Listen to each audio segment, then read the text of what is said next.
Hi, this is Sister Too Funky coming to you live from the Museum of Uncut Funk, and today we have with us Josiah Howard, author of Blaxploitation Cinema. Josiah, how are you today? How are you, Pamela? Good to see you. Good to see you. As I mentioned earlier, it's been a while since we've last spoken, and I want to thank you before we start for taking time out of your schedule to do this interview for the Museum of Uncut Funk. We're really happy to have you here today. Well, I'm honored to be a part of it. Thank you. So what I'd like to get started asking you is, talk to our audience about the reasons why you decided to write this book in case some of them are not familiar with your work. Okay, that's a good question. I love the Blaxploitation films. I'm a man of a certain age. I'm 50 this year, and so I came of age during the time when you're very impressionable, early 70s, and they were images that I had seen on posters and on buses and on outside of movie theaters that were like the images of the people in my life. Before that, the only pictures I saw or images I saw of African Americans were Sidney Poitier. You see it on TV, all of the old shows. Well, that would be from the 60s, or the 50s or earlier. The new image was the afro and the fashion and the attitude. And that really was the first time I saw people that I thought looked like me. And it really made me excited. It really made me really excited because I wasn't allowed to go and see them. I was too young.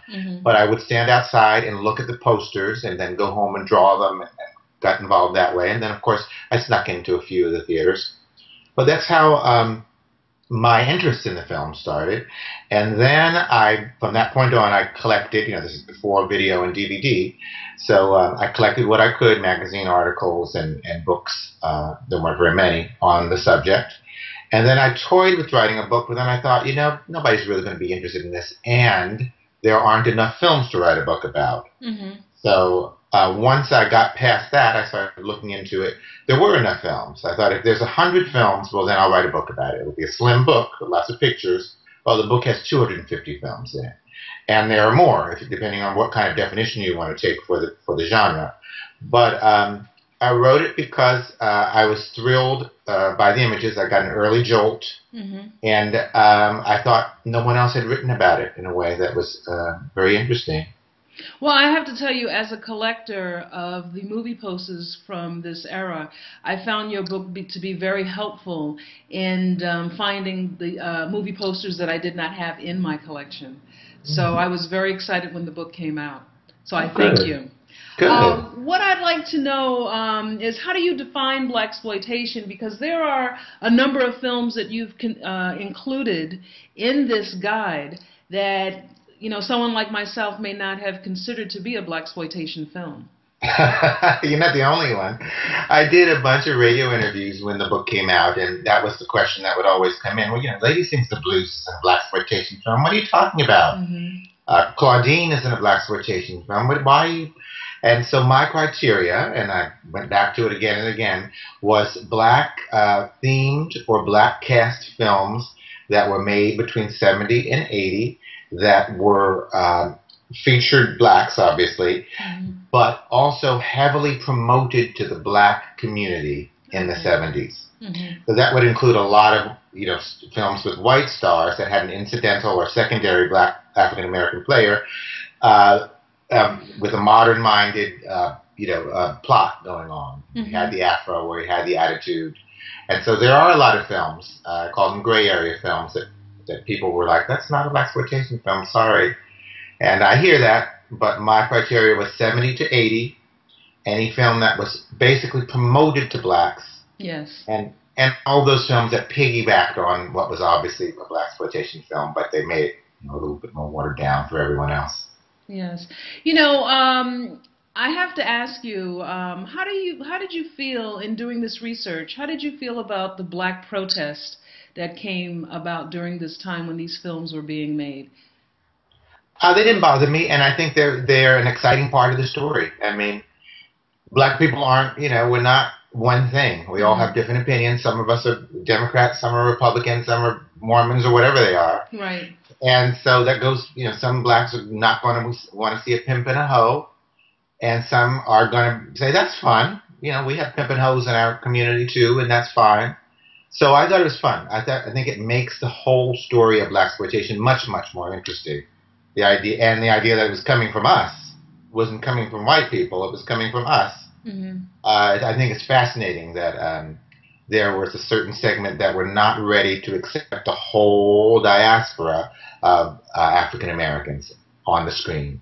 You know, it's interesting you have that type of spin on it because I guess from a political perspective, you know, you had CORE and NAACP and a number of other organizations out there, you know, that were fighting against these films being made. But in my mind, this is what was going on in the community. Hmm. Whether, you know, you like you said, you wanted to accept it or not, this is actually what was going on. You know, these things were affecting people's lives in such a way that, okay, maybe it didn't have to be put on the big screen, but it was what it was. And Hmm. you know, I think those stories need to be told as well, or needed to be Uh-huh. told as well. So I think it was I, very unfortunate that they were stopped mhm. being produced because of the protests. I agree with you on that point, but I would say that no one stopped going to see them. You know, when all of these things were put together. In fact, it made them more attractive. Oh, we're Hmm. not supposed to see that. Right. You know, Grandma said, well, "That's a bad film. We're not supposed to see that." You know, you can imagine the kids running to see that one. Um, I disagree with you with the whole argument that the protests were the reason it stopped. Is that what you believe? That Well, really nailed the nail in the coffin? not entirely. I think it affected the way Hollywood proceeded in making these films because they Agreed. didn't want to go up against the grain of what the NAACP was out saying about the films, and you know, the stereotypes that are being portrayed. And then you had CORE, who was saying the same thing about these films. So I don't think Hollywood wanted to get in the midst of this, you know, this stuff that was going on at the time. So they just Agreed. decided to, well, let's go make these films where we won't have protests. We'll stop making all of these black films. And Hmm. I think it was, you know, the wrong thing to do Hmm. as far as Hollywood was concerned. And you don't believe that they had just played their cycle? That you know. I think no, I don't think they played their cycle because I think a lot of actors and actresses didn't have the opportunity to grow within their craft. I think some of them could have gone further and developed their skill and Hmm. become greater in what they were doing, as opposed to making these types of films and then they stopped and then they couldn't find work anymore. So, Hmm. for instance, your Gloria Hendry, she could have continued to blossom as an actress and maybe have done, westerns or, different types of films that would have, honed in her skills, as opposed to her being, a sex symbol slash badass female actress that was pigeonholed in certain types of films. Hmm. Okay. So tell me, you had an opportunity to speak to a lot of directors. You know, we had the pleasure of building a relationship with Serial Santiago. Oh, cool. We thought we had this grand idea to try to get the rights to what was it? TNT Jackson. TNT Jackson. So we were doing a lot. We had a lot of conversations with him, and unfortunately, Quentin Tarantino, whose wallet is a little bit bigger than ours, got the rights to the film. But talk to me about your experience in talking to the directors. What was that like for you? It was very informative, and you know, Pam, is it Pam or Pamela? Either. Because we're getting down now. Either, whichever you're Um, comfortable with. it it was fun when I wrote the book. I had not, and this is something sorry, I don't get to often tell. I wrote the book and did all of the reviews and got all the pictures and was ready to go with it and shopped it. There were no director interviews. And then I got a book deal, first one that I didn't go with. This is a British publisher, the one that got the book. And they said, okay, we're going to put you on a time schedule. It'll be 6 months. I said, Mm-hmm. okay, that's fine. You know, it took me 2 years to write it. So during those 6 months, I thought, well, what else can I do? I said, let's talk to the directors. So that really, even though I think it's one of the most powerful parts of the book, that was an afterthought. And that's what Mm-hmm. you get when you have a little extra time. Um, it was very informative, and I was so happy that they were still with us. I assume that they were grown men at the time when they were directing. Some were a little contentious. and some had stories that I hadn't heard before. I was afraid that they would just be saying the same things, like actors often do. But they were interesting. Serial was fascinating. It took a long. I remember it took a long time to get him. I called. We had made several appointments, and he wasn't available when I called, and that happens. And so after maybe 4 calls, I got him, and he was very interesting. Such a humble man. Yes. So uncomfortable with compliments or praise. And I came away remembering that. I thought, that's pretty incredible. So tell me about your experience with Jack Hill, because he's had, this fantastic relationship with Pam Grier and making films with her. What was that like, just sitting down talking to him? I mean, did he talk about his experience with Pam and making those films? He did, and you're going to get another story that I don't often tell. Jack Hill, I had asked to write the foreword to my book, and along with the interview. First, actually, I asked for the foreword, and then I asked for the foreword. Yeah, before I got the director, thought I should interview directors. I asked for the foreword, and he wrote a foreword that I didn't like, and we went back and forth with that. He's a writer, he's a writer. He wants his words exactly the way they were. Right. I had some questions about how they represented, what was behind the word forward. And so we went back and forth on that. And then as I expanded and talked to directors, I called him up again, and we did the director interview. But he was fun. His stories weren't ones that I hadn't heard before, most of them. Okay. But he was very entertaining and very nice, and I liked talking to him very much. I think my favorite director from that time is Matt Cimber. Yes. He did the Candy Tangerine Man. Yep. And I remember we were watching that film, and I was just like, okay. Some of the films, I have to be honest with you, it takes a minute for me to have to sit down and get myself together to watch them. Yeah. They're a little painful. Yeah, that the film, hand on the garbage disposal will do that, yeah. Yeah, that film really was like, okay, this man is a loving father and husband during the day, and he's a pimp at night. Yeah. I mean, if this isn't classic Blaxploitation, I don't know what is. But he was fun. He was fun fun to talk to. Yeah, I remember him. He was very, very fun. Because he was candid. He used frank language, and he also had a good idea of what he was doing. He wasn't pretending that it was something that it wasn't. And that I found that with Jonathan Kaplan too, who, as we know, goes on to win the Oscar for The Accused with Jodie Foster. He was also very fun, and lots of FUs and son of a bitches and all of that, and a lot of fun.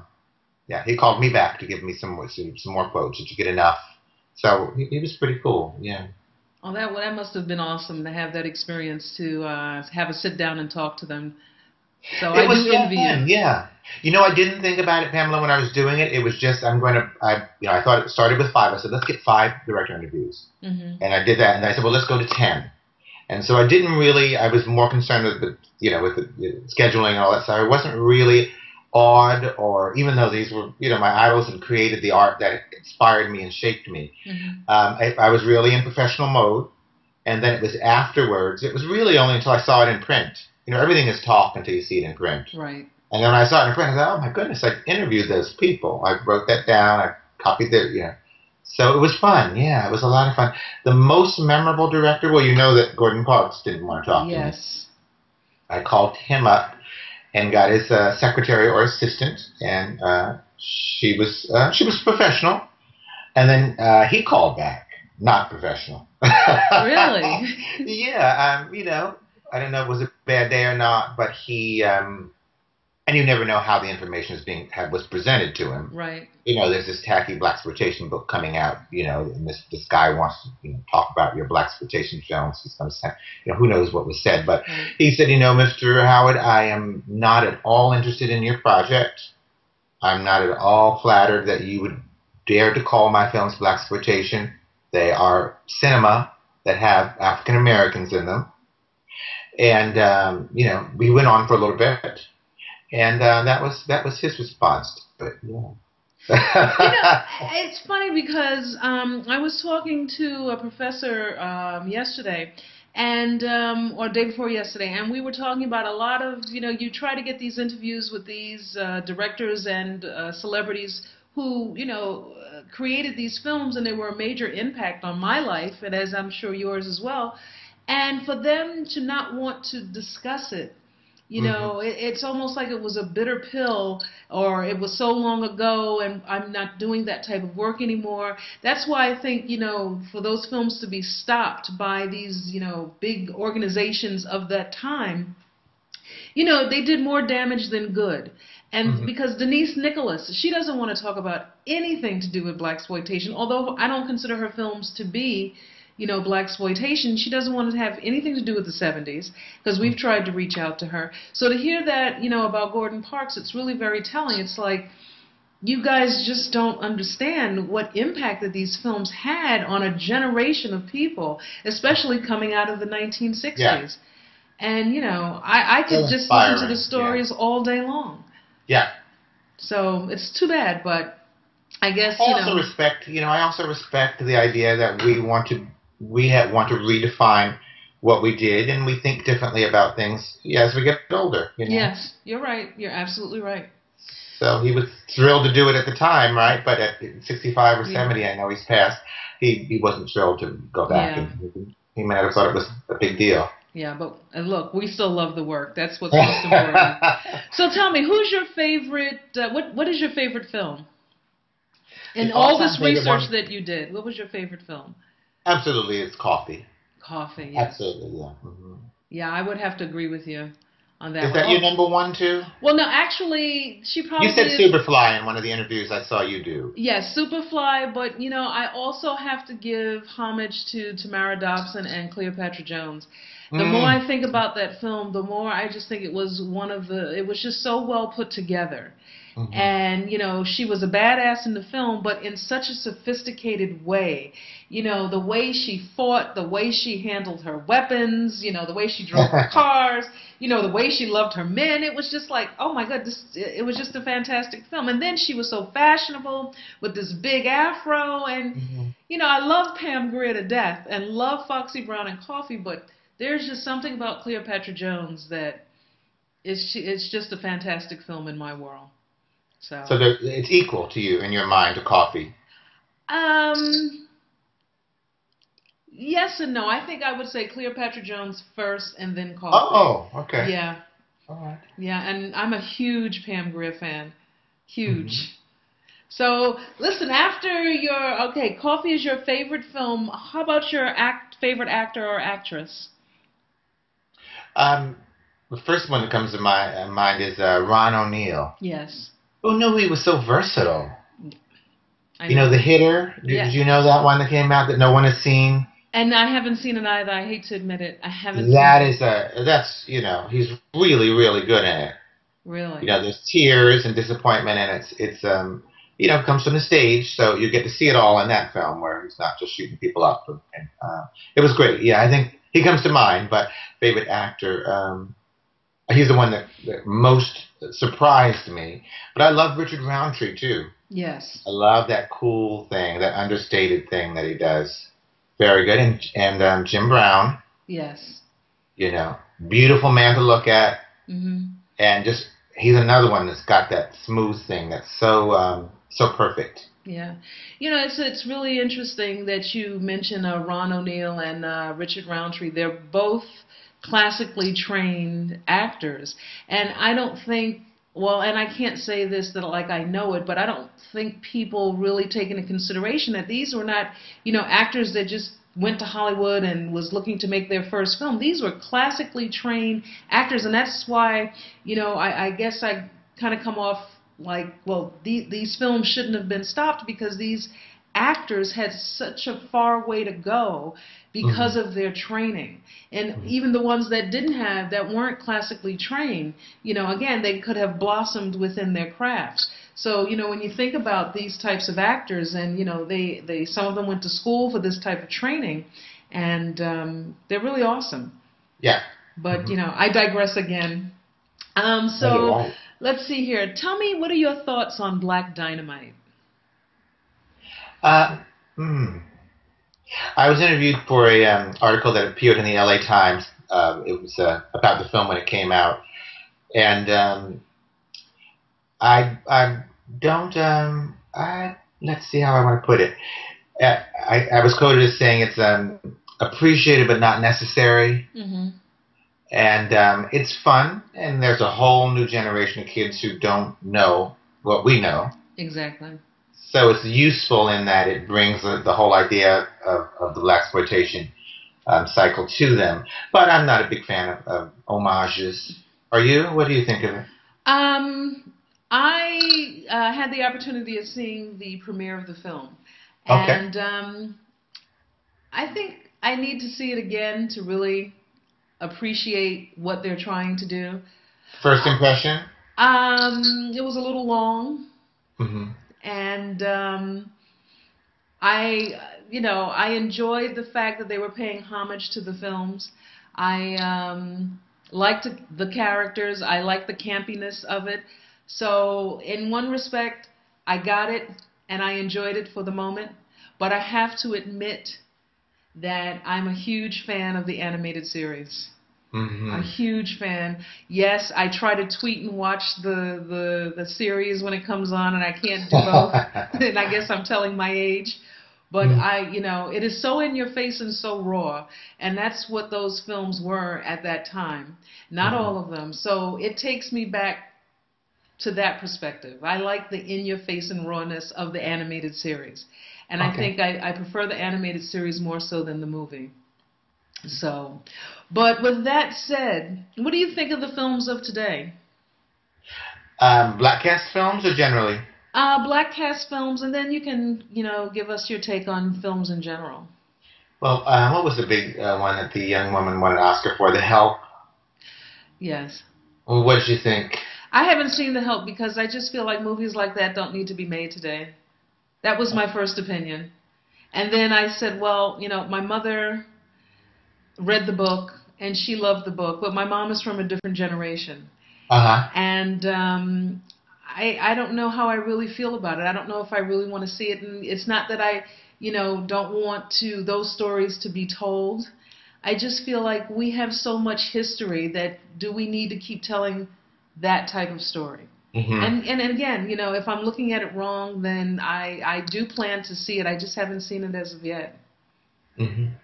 I saw it on a plane to Brazil, a 12-hour flight, and nothing to do but watch a movie. And I sat stone-faced, and I thought it was so predictable and uninteresting on every level. But I will tell you, all around me on that plane, everyone was crying. Really? The sniffles, the sobbing, the choking up. And I thought, well, okay, this is why it's a big hit. Because whatever it is I'm missing, these people are not missing. So that was my experience. Everyone appreciated it around me. So I think I've got to really, I don't know where I'm coming from, but it was a big deal to everybody. And if I saw it on a plane going to Brazil, I probably would be stone faced too. So I feel like I can understand why you may have felt that way because I'm not, I don't want to say that the let's take it to the streets person would have, come out in me, but I don't know. There's just something about films like that, and maybe I shouldn't even say this.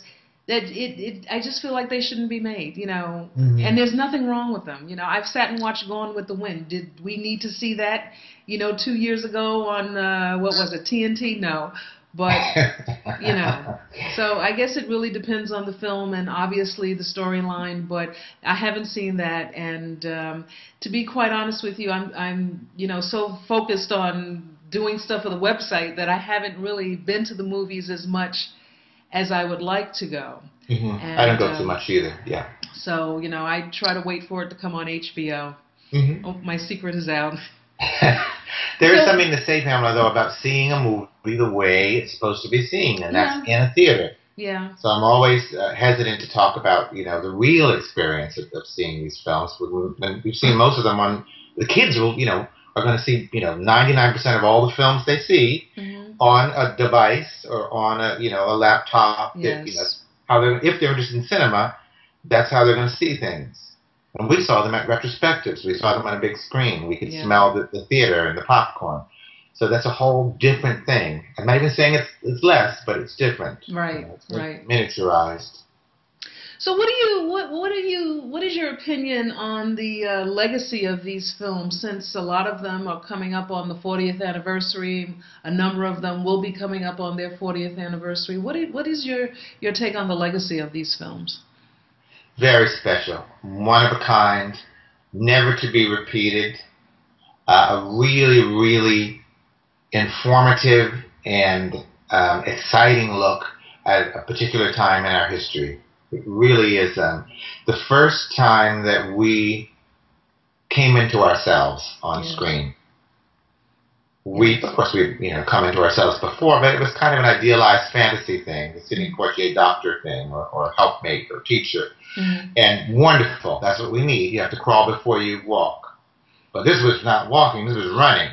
Right. This was really, really an exciting time.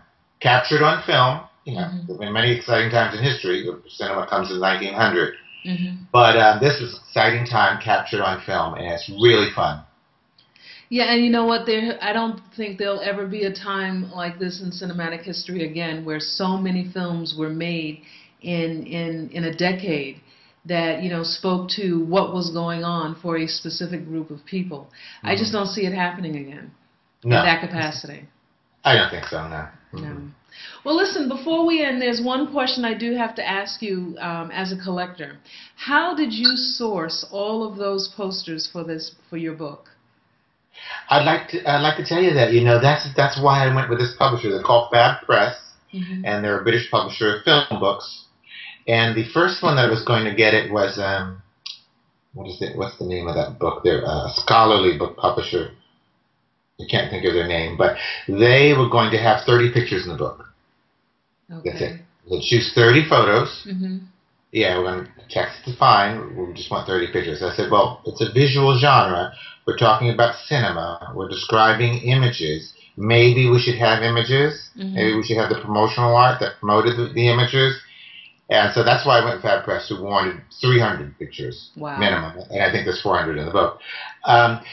I provided maybe 30% of those images. They came up, and they're in Britain. So this is a genre that means something to everybody everywhere. Exactly. They came up with the rest without me saying anything. Right. And in that book are many images. I needed films, so I had to see them and review them, that I had never seen before. Who knew there was a poster for Force 4?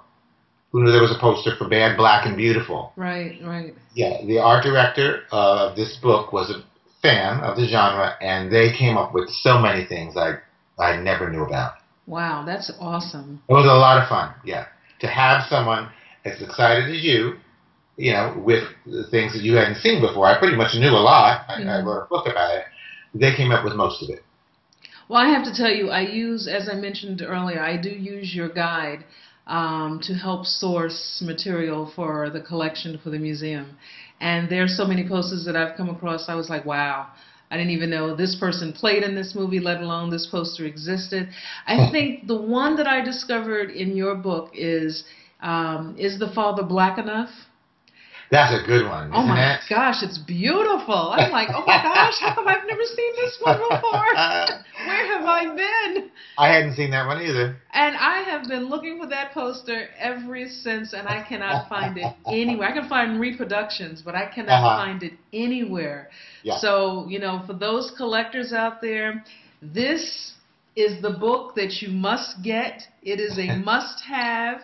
It has every poster in it that is from the genre. And you know what, Josiah, I want to thank you again for taking time out. This has been long overdue, and I am just so happy that you were able to be a part of this and make this interview happen. I am very grateful to you. Thank you for having me. It's been great, Pamela. I hope to talk to you again. Well, actually, I would like you to keep us posted on, your upcoming work. And if we could interview you again about what you're doing, some of your current material, we would love to do that and love to help promote it on the museum. And anything we can do to help you, we're open to do it. Okay, absolutely. Thank you. Thank you. Bye-bye. Bye-bye.